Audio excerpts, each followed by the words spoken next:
Hello बच्चों, how are you? Today I will start topic hydrogen spectrum, lecture 7. Hydrogen spectrum is an example of line or atomic emission spectrum. Atomic emission spectrum जो है वो एक तरह से हम कह सकते हैं कि हाइड्रोजन स्पेक्ट्रम का एक एग्जाम्पल है.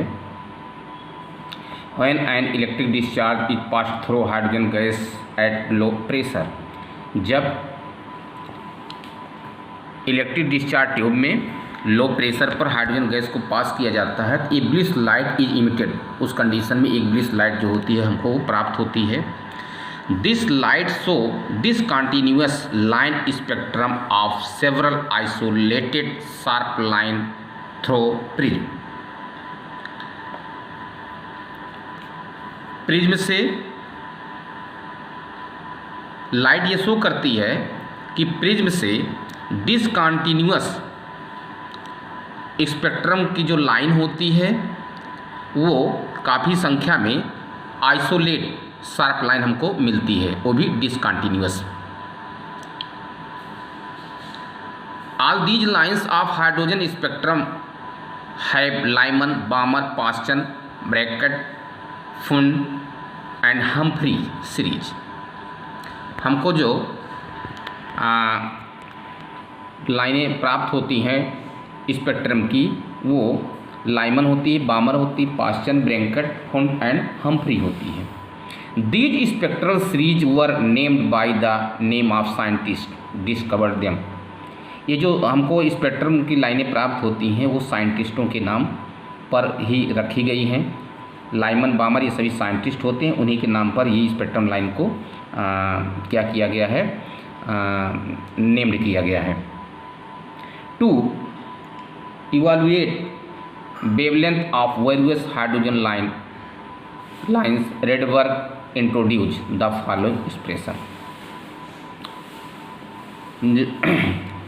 हाइड्रोजन लाइन जो हमको हाइड्रोजन लाइन की जो हमको विभिन्न प्रकार की हाइड्रोजन लाइनें प्राप्त हो रही हैं डिफरेंट वेवलेंथ की, उसे रिडबर्ग ने इंट्रोड्यूस किया और उसे इस फार्मूले के द्वारा एक्सप्रेस किया. Nu bar equal to 1/λ equal to V/C equal to RH 1/N1 power 2 minus 1/N2 power 2.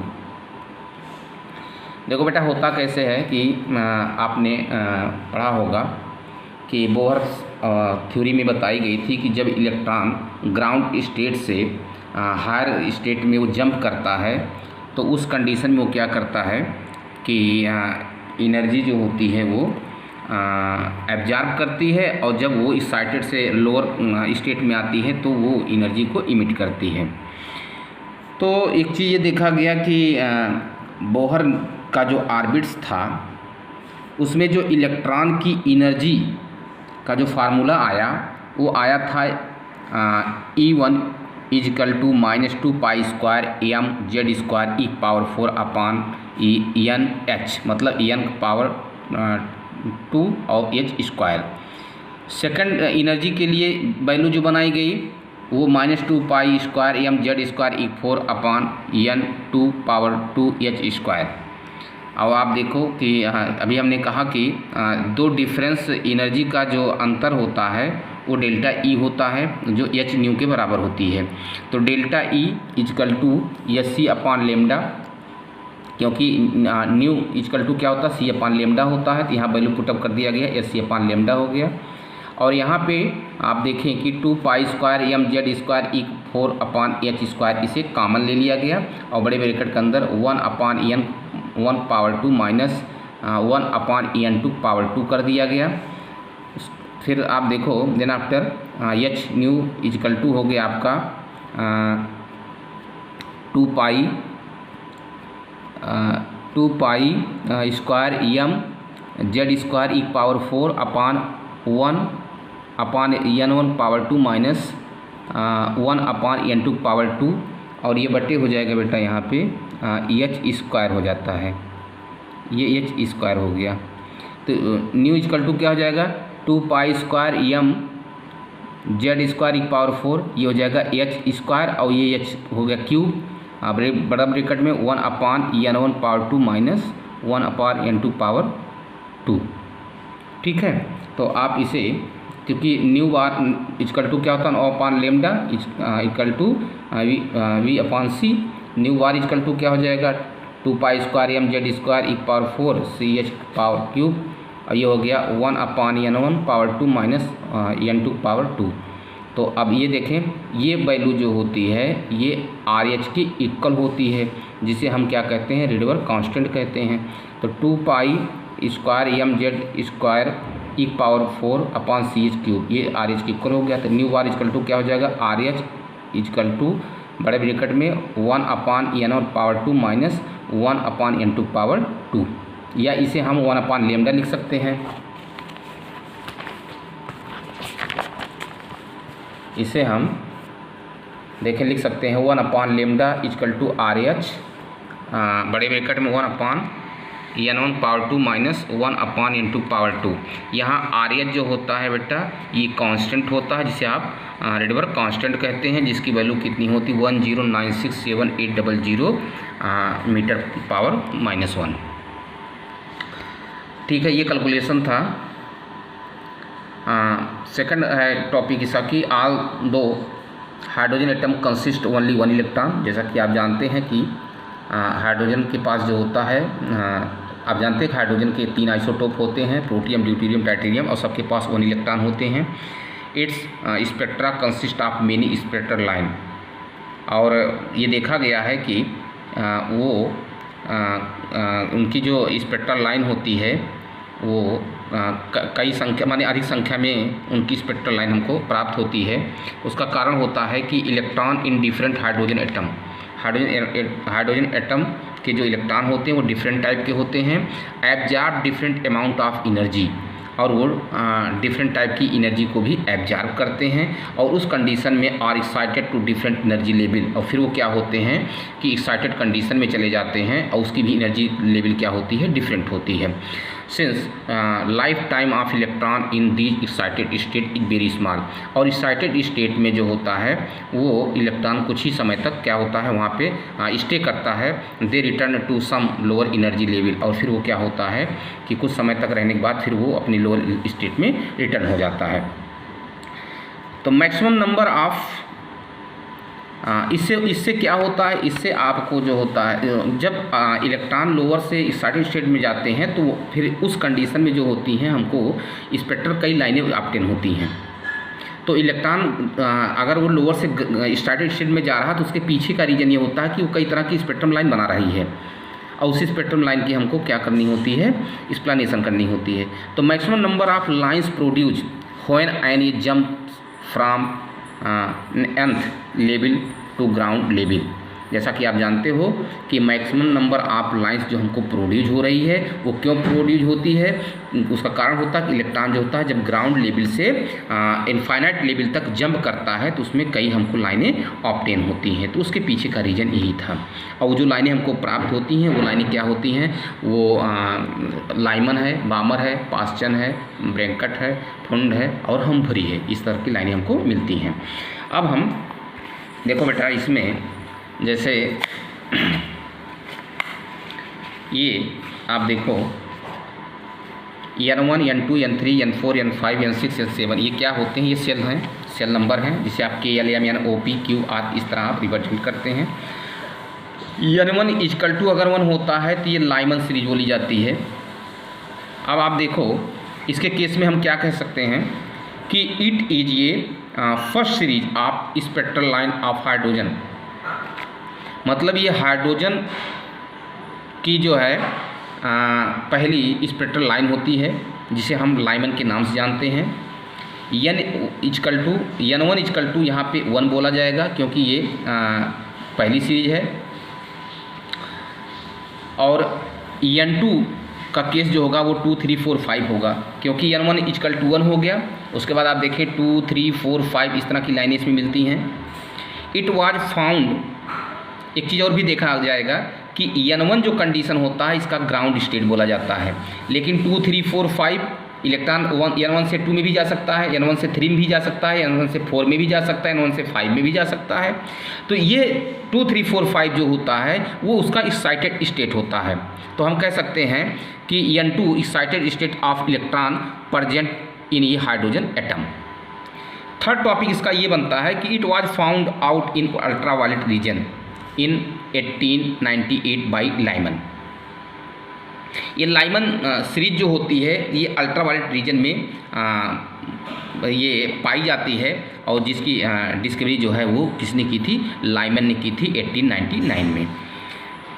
आप देखें कि फार्मूला आपको मिला था 1/λ RA जिसे आप रेडियोवर कांस्टेंट कहते हैं। अब N1 क्या है, 1 है, तो ये 1 का स्क्वायर हो गया। आप फार्मूला अगर पुटअप करेंगे तो फार्मूला आपको मिला था ये 1/λ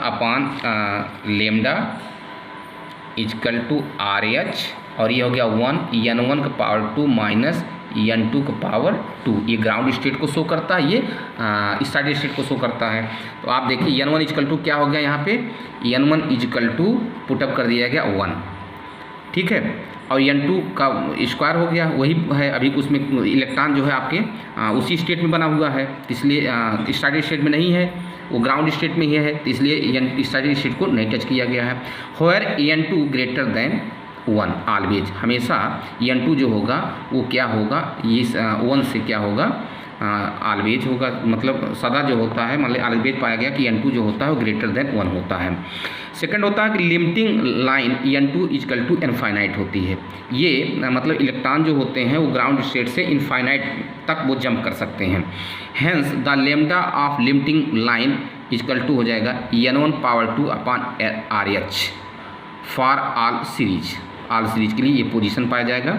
so for Lyman series it is N1 के लिए वैल्यू क्या है, 1 का पावर 1 आ जाएगा, ये पावर 1 हो जाएगा, इट है 1/RH मिल जाएगा। If the electron goes to N1 from N2, N1 1 electron jump कहाँ से किया, N1 1 था और 1 कहाँ चला गया, N2 से 2 में चला गया स्टार्टेड स्टेट में। N1 ग्राउंड है, N2 स्टार्टेड है, मतलब 1 से 2 में जंप कर गया, तो इसे हम क्या बोलेंगे, फर्स्ट लाइमन सीरीज बोलेंगे। N1 से कहाँ गया, वो 3 में चला गया, 3 लेवल में चला गया, तो उसे सेकंड बोलेंगे।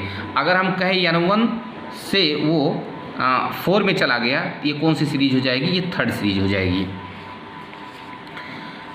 सेकंड हमारा है बामर series, it is the second series of hydrogen. आप देखें ये N=2 है, तो ये देखो सेकंड सीरीज को शो करता है। तो it is the second series of hydrogen spectral series. It is found out in 1892 in visual region by Balmer. ये बामर के द्वारा ये विजुअल रीजन में इसकी डिस्कवरी की गई। N1 क्या हो जाएगा, यहाँ पे 2 हो जाएगा। अब इलेक्ट्रॉन जंप कर सकता है 3 में, 4 में, 5, 6 में जंप कर सकता है, N2 से 3, 4, 5 हो जाएगा। If the electron goes to N1 2, आप जानते हैं N1 2 है, बामर के लिए सेकंड लेवल बन गई। अब सेकंड से ये थर्ड में जंप कर रहा है, तो इसे फर्स्ट बामर कहेंगे। अब ये सेकंड से 4 में जा रहा है तो सेकंड बोला जाएगा, सेकंड से 5th में जाएगा तो थर्ड बामर सीरीज बोला जाएगा।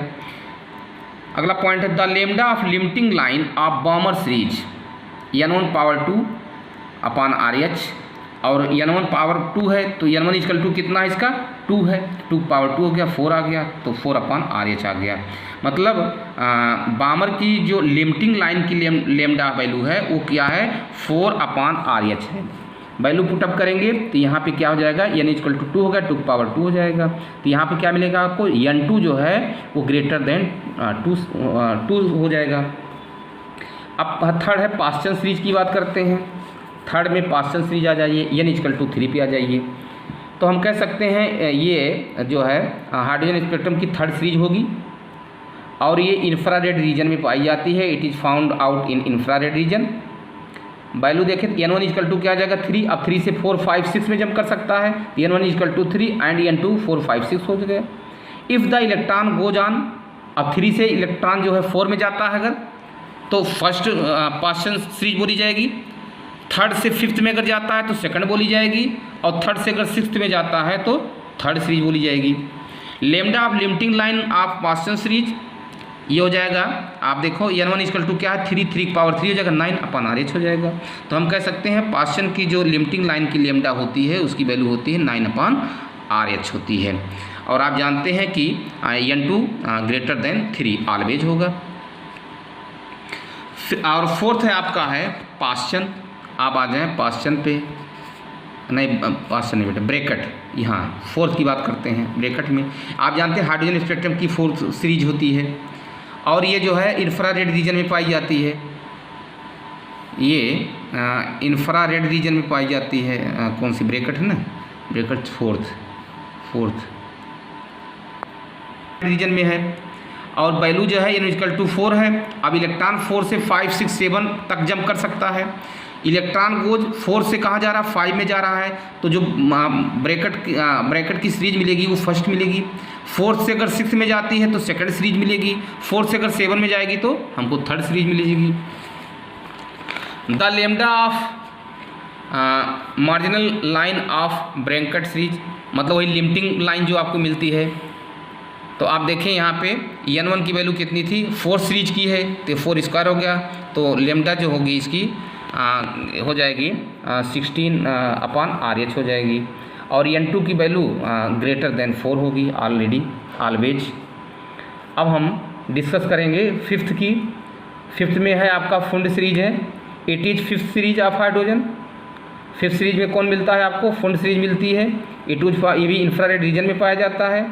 वैल्यू इसकी n1 = 5 है, तो n2 क्या हो सकता है 6, 7, 8 हो सकता है। इलेक्ट्रॉन गोज n1, अब इलेक्ट्रॉन जो है वो 5 से कहाँ जा रहा है, 6 में जा रहा है, तो ये फर्स्ट फुंड सीरीज पाई जाएगी। अगर 5 से 7 जाता है तो सेकंड सीरीज पाई जाएगी, और यदि ये 5 से 8 जाता है तो ये थर्ड सीरीज पाई जाएगी। पाँचवें में आप देखो, पाँचवें में ये है चौथा पाँचवें में आप देखो, पाँचवें में ये 5 से 6 में जा रहा है तो पहली सीरीज हो गई। और फिर ये 5 से 7 में जाता है तो सेकंड सीरीज हो जाती है, और फिर 8 में जाता है तो थर्ड सीरीज होती है। देखिए आप थर्ड सीरीज 1, 2, 3 थर्ड सीरीज मिलती है। और यानी n = क्या है 5 है, तो लेमडा की वैल्यू जो होगी आपकी lambda of limiting line of Pfund series क्या मिलेगी आपकी 25/RH मिल जाएगी, और n2 ग्रेटर देन 5 होगा। लास्ट सीरीज हमको जो मिलती है लाइन हाइड्रोजन स्पेक्ट्रम की वो होती है हम्फ्री सीरीज। ये होती है 6th सीरीज, मतलब n = 6। n = 6 सीरीज को हम लोग क्या कहते हैं, हम्फ्री सीरीज कहते हैं। It is found out in infrared, for infrared reason होता है, ये इंफ्रारेड रीजन में पाया जाता है। आप देखें अगर n = 6 है तो मतलब 6th लाइन मिल रही है, वो हम्फ्री बोली जाती है। अगर इलेक्ट्रॉन जंप करता है 6 से कहाँ 7 में, तो कौन सी लाइन होगी, वो फर्स्ट होगी। 6 से कहाँ जा रही है 7 में, फर्स्ट सीरीज हो गई। और यदि 6 से 8 में जाती है तो सेकंड सीरीज जाएगी, ठीक है। और 9 जाती है तो थर्ड सीरीज जाती है, मिलती है हमको। The lambda of limiting line of Humphry series, तो n = 6, 6 पावर हो गया, तो ये हो गया 36/RH हो जाएगा। और यहाँ पे n2 ग्रेटर देन 6 होता है। नोट में देखें कि फर्स्ट लाइन ऑफ सीरीज को अल्फा लाइन से रिप्रेजेंट करते हैं, और सेकंड लाइन ऑफ सीरीज को हम क्या करते हैं, बीटा लाइन से रिप्रेजेंट करते हैं। और आप देखें जैसे दिया गया है कि in general the number of emission line when an electron jumps from n2 level to n1 level are given by the relation. Electron बेटा जो है वो n2 से n2 level from n2 level to n1 level, n2 से कहाँ आ रहा है, वो n1 में आ रहा है। तो आप देखिए एक फार्मूला होता है, जनरल फार्मूला है इसको निकालने का, कि मतलब कितने स्पेक्ट्रम लाइन हमको मिलते हैं, तो इस फार्मूले से हम कैलकुलेट कर सकते हैं। ये फार्मूला जो आपको दिया गया है n2 - n1 ब्रैकेट में रहेगा, फिर ब्रैकेट शुरू n2 - n1 + 1/2। फॉर एग्जांपल आप देखिए जैसे अभी आपने कहा कि line in बामर series n1 = 2, n1 = 2 put up कर देंगे। From 5th energy level n2 = 5। Number of spectral line क्या होगा इसका, बामर सीरीज है, आप जानते हैं n=2 है तो बामर सीरीज बोली जाएगी। और फिर क्या कह रहा है कि फ्रॉम फिफ्थ एनर्जी लेवल, मतलब n2 से फिर इलेक्ट्रॉन जंप कहाँ कर रहा है, n2 से फिफ्थ में जंप कर रहा है। तो कितने स्पेक्ट्रल लाइन उसके मिल रहे हैं, तो आप देखें तो ये हो जाएगा 5, n2 वैल्यू हो गया 5 - 2 और ये 5 - 2 + 1/2 कितना आ जाएगा, 6 आ जाएगा। तो हम ये कह सकते हैं कि जब इलेक्ट्रॉन n2 लेवल से बामर सीरीज से फिफ्थ में जाता है तो कितनी हमको सीरीज मिलती है, 5 सीरीज मिलती है। फॉर एग्जांपल आप चेक कर लो, जैसे देखें 5 से 4, 5 से 3, 5 से 2, 3 लाइन ये हमको मिल जाती है। अब जैसे 5 से 4 आप देखें ये 5 है, 5 से 4, 5 से 4 और फिर 5 से 3, फिर 5 से 2। तो अगर यहाँ तक हम देखें तो 3 लाइन मिलती है। और 4 से 3, 4 से 2, 2 लाइन यहाँ मिलती है। और फिर 3 से 2, 1 लाइन यहाँ मिलती है। तो 3, 2, 5, 1, 6, कुल हमको टोटल 6 लाइन मिल जाती है। कैलकुलेट द लेमडा मान wavelength, calculate the wavelength of radiation emitted producing A line in Lyman series when an electron falls from fourth stationery state in hydrogen atom. अब आप देखें कि यहाँ पे इलेक्ट्रॉन जो होता है वो 1 लेवल से 4th लेवल में जंप करता है। तो आप जानते हैं हाइड्रोजन के लिए उसका इलेक्ट्रॉन या एटॉमिक नंबर कितना होता है, 1 होता है। जेड उसका एटॉमिक नंबर 1 होता है। और पहली सीरीज है ये लाइमन जो है, पहली सीरीज है, उसके लिए n1 क्या हो जाएगा, 1 हो जाएगा। वैल्यू पुटअप कर देंगे तो लेमडा वैल्यू आपकी ये आ जाएगी। Calculate the wave number for the shortest wavelength transition in the बामर series of atomic hydrogen. तो ये हो जाएगा आपका, चाहे आप 1/λ = लिखें या न्यू बार लिखें, RH ये देखें आप नंबर ऑफ शॉर्टेस्ट कैलकुलेट। आप जानते हैं बामर जो होता है वो n2 क्या है, 2 है बामर के लिए। तो 2 हो गया। और ये कह रहे हैं कि calculate the wave number for the shortest wavelength transition in the बामर series of atomic hydrogen. तो अब उस कंडीशन में जो होगा ये इनफाइनाइट वैल्यू हो जाएगी n2 की। तो कैलकुलेट किया जाएगा तो ये आ जाएगा आपका 27419। दैट्स